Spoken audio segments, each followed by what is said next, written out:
जिन तस्वीरों को इस वीडियो में देख रहे हैं उन तस्वीरों ने पिछले कुछ समय से खूब हंगामा बरपाया हुआ है।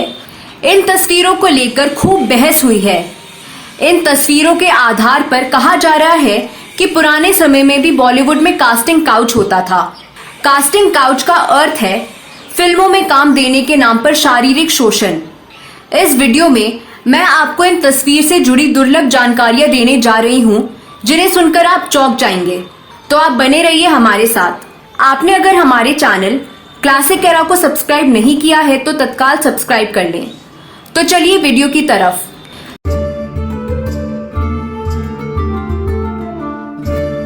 नमस्कार दोस्तों, मैं आपकी दोस्त और होस्ट साची और आप देख रहे हैं फिल्मों, गीतों और फिल्मी हस्तियों पर आधारित अपना पसंदीदा चैनल क्लासिक एरा। दोस्तों, कास्टिंग काउच आज के बॉलीवुड का अत्यंत काला पहलू है। इसका सीधा अर्थ है फिल्मों में काम देने के बदले लड़कियों का शारीरिक शोषण। हालांकि पिछले कुछ समय से कई नामी गिरामी और कई कम प्रसिद्ध अभिनेत्रियों ने स्वीकार किया कि फिल्मों में काम पाने के लिए उनको कई तरह के समझौते करने पड़े, उनका यौन शोषण हुआ। कई ने इसके खिलाफ आवाज भी उठाई है। आज समाज में खुलापन आ गया है, जिसके कारण अच्छे घरों की लड़कियां फिल्मों को करियर के रूप में चुनने लगी हैं। माता पिता को भी इसमें ऐतराज नहीं होता और इस कारण आज फिल्मों में काम करने को लालयित लड़कियों की भरमार हो गई है और इसलिए कंपटीशन भी बढ़ रहा है, साथ ही साथ यौन शोषण भी। लेकिन एक समय था जब समाज में आज की तरह खुलापन नहीं था। तब फिल्मों में काम करने को है दृष्टि से देखा जाता था। वैसे में अच्छे घरों की लड़कियां फिल्मों से दूर रहती थीं। माता पिता अपनी बेटियों को फिल्मों में काम करने की अनुमति नहीं देते थे। फिर भी जदन बाई, शोभना समर्थ, नलिनी जयवंत, देविका रानी और बबीता जैसी अभिनेत्रियों ने अपने परिवार और समाज से बगावत कर फिल्मों में काम किया और अपने कामयाबी का परचम लहराया। इनकी कामयाबी ने लड़कियों को फिल्मों में आने के लिए और भी अधिक प्रेरित किया। स्थितियां और धारणाएं बदली हैं। फिल्म इंडस्ट्री के भीतर और बाहर की सोच में बदलाव आया है। अब फिल्म बिरादरी से लेकर सामान्य परिवारों तक की बेटियां फिल्मों को करियर के तौर पर चुन रही हैं और ऐसे में आज फिल्मों में काम करने वाली लड़कियों की भरमार हो गई है। लेकिन दादा साहेब फाल्के के जमाने में फिल्मों के लिए कलाकारों और खास तौर पर महिला कलाकारों को जुटा पाना मुश्किल काम था। उन दिनों के अखबारों और पत्रिकाओं में फिल्मी खबरें और पोस्टर में कलाकारों की पूरी शैक्षणिक डिग्री नाम के साथ छापी जाती थी। अभिनेत्रियों के बारे में बताया जाता था कि फलाना अभिनेत्री पढ़े लिखे और सुसंस्कृत परिवार की हैं।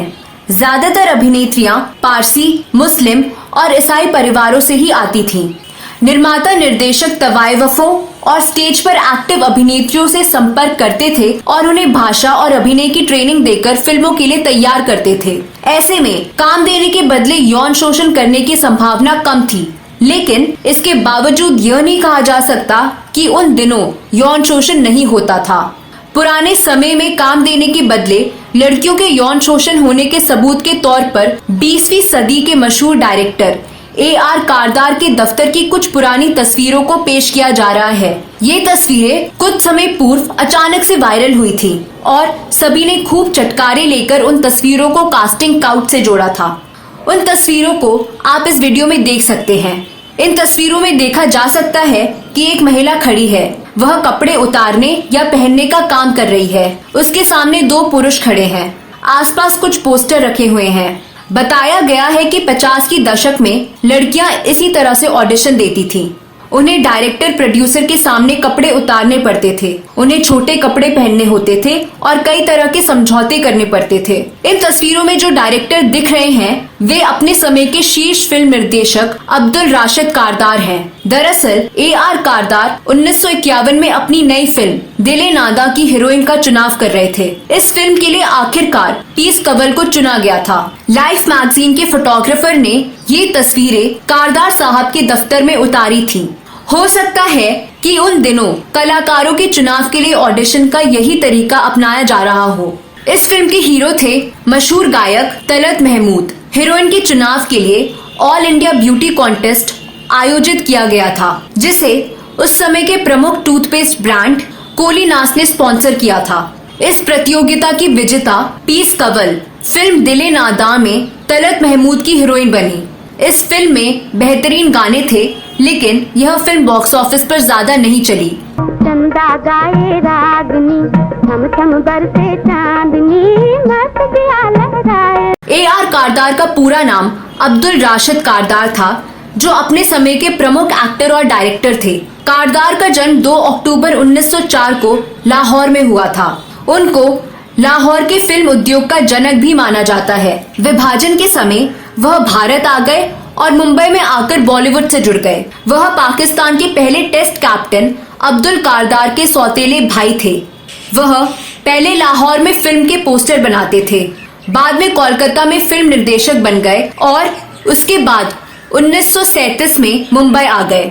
उन्होंने कानूनी पचड़े में फंसी एक कंपनी खरीदी और परेल में तकनीकी तौर पर उस समय का सबसे विकसित स्टूडियो बनाया। उनका दबदबा ऐसा था कि हर हुनरमंद कारदार स्टूडियो की फिल्म में काम करने के लिए लालायत रहता था। इस स्टूडियो को बेहतरीन साजो सामान से लैस किया गया था। कहा जाता है कि कारदार स्टूडियो अपने जमाने का सबसे आधुनिक स्टूडियो था, जिसमें मेकअप रूम में भी एयर कंडीशनर लगा हुआ था। कारदार ने 40 से 60 के दशकों के बीच कई यादगार फिल्में बनाई। उन्होंने 1946 की फिल्म शाहजहां, 1949 की फिल्म दिल लगी, 1949 की ही फिल्म दुलारी, 1966 की फिल्म दिल दिया दर्द लिया जैसी प्रसिद्ध फिल्मों का निर्देशन किया था। 1928 में कारदार ने फिल्म डॉटर्स ऑफ टुडे और 1929 में हीर रांझा में बतौर एक्टर काम किया। कारदार ने बतौर डायरेक्टर अपनी पहली फिल्म 1929 में हुस्न का डाकू बनाई थी। कारदार प्रोडक्शन से के.एल. सहगल, संगीतकार नौशाद, अभिनेत्री सुरैया, गीतकार मजरू सुल्तानपुरी, गायक मोहम्मद रफी और महेंद्र कपूर जैसे महान हस्तियां जुड़ी थीं। 1937 में मुंबई आकर 60 रुपए महीने में खेमचंद्र प्रकाश के सहायक के रूप में काम करने वाले संगीतकार नौशाद को 1942 की फिल्म नई दुनिया में कारदार ने संगीतकार के रूप में मौका दिया। इसके बाद नौशाद कारदार स्टूडियो का अभिन्न हिस्सा बन गए। कारदार ने नौशाद से अनुबंध किया 500 रुपए महीने में संगीत देने का। हर साल 100 रुपए तनख्वाह में बढ़ाने और खाली वक्त में बाहर की फिल्मों में काम करने की छूट भी अनुबंध में दे दी गई। सुरैया ने भी कारदार की फिल्मों से शुरुआत की। इसके अलावा एक बहुत बड़ा नाम मोहम्मद रफी भी जुड़ा था। रफी साहब का सुपरहिट गाना सुहानी रात ढल चुकी कारदार की ही फिल्म दुलारी में गाया था। सुहानी रात ढल चुकी।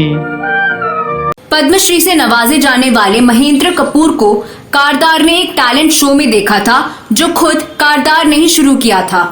A.R. कारदार ने महान गायक अभिनेता के.एल. सहगल के साथ शाहजहां फिल्म बनाई थी, जिसके गाने कमाल के थे।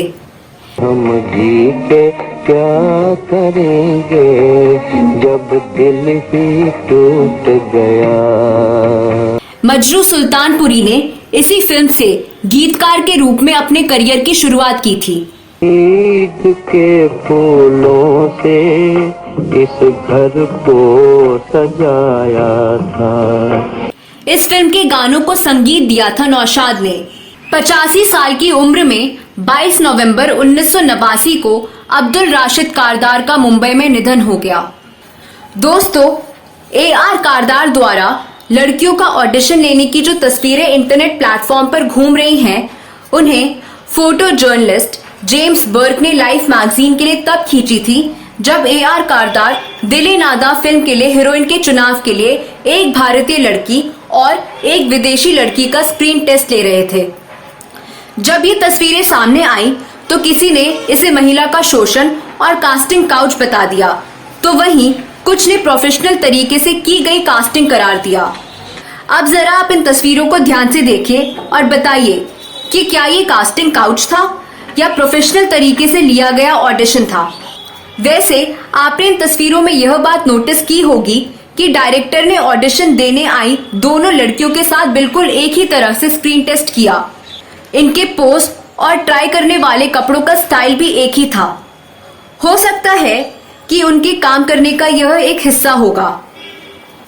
दूसरी बात, यह दोनों लड़कियां सबके सामने ही कपड़े चेंज कर रही हैं, जबकि इनके लिए यदि कोई चेंजिंग रूम होता तो और बेहतर होता। वैसे बता दें कि ऑफिस में सबकी मौजूदगी में इस तरह बॉडी दिखाना फिल्म इंडस्ट्री में नॉर्मल है। प्रॉब्लम तब आती है जब डायरेक्टर किसी अभिनेत्री को अपने घर बुलाते हैं और उसे गलत ढंग से टच करते हैं या फिल्म में काम देने का प्रलोभन देकर शारीरिक शोषण करते हैं। इन तस्वीरों में हम देख सकते हैं कि AR कारदार ऑडिशन देने आई दोनों लड़कियों को साड़ी से लेकर स्विम सूट तक अलग अलग ड्रेस में देखते हैं। वैसे बता दें कि ऑडिशन का यही तरीका आज भी बरकरार है।